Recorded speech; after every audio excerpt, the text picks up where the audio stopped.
আজকে একটা ইনফরমেশন আসলাম Gobindapur two Kadamtala root একটা সাইটে আমরা ইনফরমেশন পাইছিলাম। ইনফরমেশন পাওয়ার পরে আমরা গেছি বড়বাবু এবং সেবানসের আমি এবং এসডিএম সাহেব আসলো। তখন আমরা রাস্তার মধ্যে অ্যাম্বুলেন্স করার পরে গাড়িটা আসলো। গাড়িটা আসার পরে আমরা আটক করার পরে গাড়িটির মধ্যে পাওয়া যায় 3-4 প্যাকেট গাঁজা।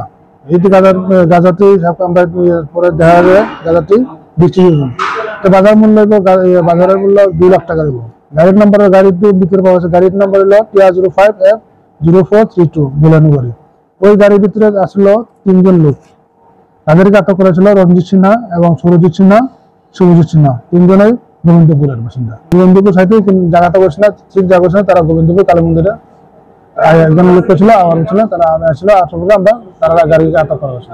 এখন খাওয়া গাড়িকে কালকে ব্যবস্থা করা হবে, আগে ইনভেস্টিগেশন করা হবে। তারা লোকাল বাসায় থানা কেস হইব, তারা নামে এফআইআর 3 জন নামে এফআইআর